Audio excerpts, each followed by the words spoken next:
E aí, vamos mergulhar hoje num tema que é simplesmente essencial no direito constitucional: a nacionalidade brasileira.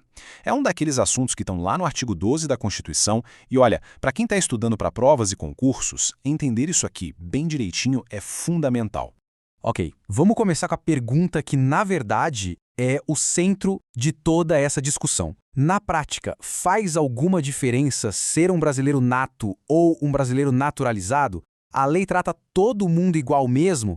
A resposta, bem, ela tem nuances bem interessantes. E aqui está o pulo do gato. A regra geral é que sim, a lei não pode fazer distinção e igualdade para todo mundo. Só que a própria Constituição abre umas exceções bem importantes. E são exatamente essas exceções que a gente vai desvendar agora. Então, vamos lá, começando pelo começo. O que, afinal de contas, faz alguém ser considerado um brasileiro nato? Basicamente, a gente tem duas grandes regras que definem isso. O Brasil usa uma combinação de dois princípios. A regra número 1, a principal, é o tal do jus soli. O nome parece complicado, mas a ideia é simples. Nasceu em território brasileiro, então é brasileiro nato. Fim de papo. Mas a gente também usa o jus sanguinis, que é o direito de sangue. E ele é super importante, principalmente para quem nasce fora do país. E como é que funciona esse direito de sangue na vida real?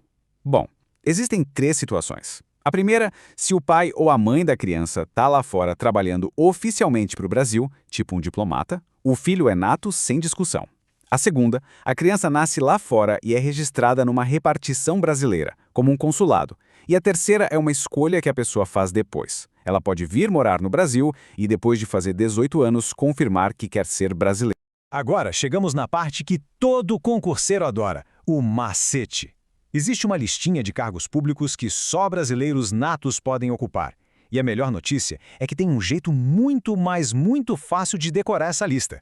O ponto aqui é o seguinte, a Constituição reserva os cargos mais estratégicos da República, sabe? Aqueles que estão na linha de sucessão da presidência e os que cuidam da segurança nacional. Esses são exclusivos para brasileiros natos. E essa é a pergunta de 1 milhão, não é? A lista é bem específica e esquecer um item desses na hora da prova pode ser um problema. Mas calma, porque tem um truque que resolve isso para sempre. E a mágica é essa aqui, mp3.com. Vamos decifrar juntos? O primeiro M é de ministros do STF. Os 3 P's são fáceis: presidente e vice-presidente da República, presidente da Câmara e presidente do Senado. O C é de carreira diplomática. O O de oficial das Forças Armadas. E para fechar, o último M de ministro de Estado da Defesa. Pronto, com essa sigla não tem mais como errar. Mas muito cuidado com um detalhe que é uma verdadeira pegadinha de prova. Um brasileiro naturalizado pode ser eleito deputado federal? Sim, pode. E senador? Também pode. O que ele não pode é ser eleito para presidir a Câmara ou o Senado. Por quê?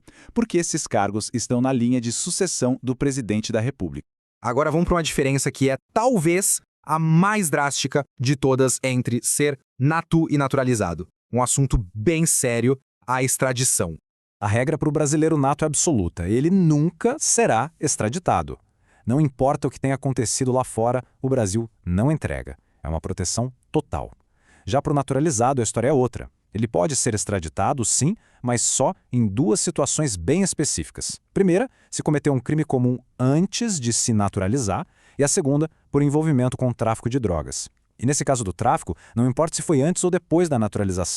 E para a gente fechar, vamos falar de uma novidade super recente, que saiu do forno em 2023 e mudou a regra do jogo sobre a perda da nacionalidade. É um ponto bem importante. Olha só como o cenário mudou. Antes dessa mudança, a situação era bem complicada. A pessoa adquiria uma outra nacionalidade por vontade própria e isso podia levar à perda automática da cidadania brasileira. Mas agora, com a Emenda Constitucional 131 de 2023, essa história acabou. A grande mensagem de agora é essa: ter dupla cidadania virou a regra. A perda da nacionalidade brasileira só vai acontecer se a própria pessoa for lá e pedir, formalmente, por escrito, para deixar de ser brasileira. Isso trouxe uma segurança gigantesca para milhões de brasileiros pelo mundo. E tudo isso nos leva a uma reflexão final, né? Com o mundo cada vez mais globalizado, com as fronteiras se tornando mais fluidas, será que manter essas distinções entre brasileiros natos e naturalizados ainda faz sentido hoje em dia? É uma questão bem complexa e que com certeza ainda vai dar muito o que falar.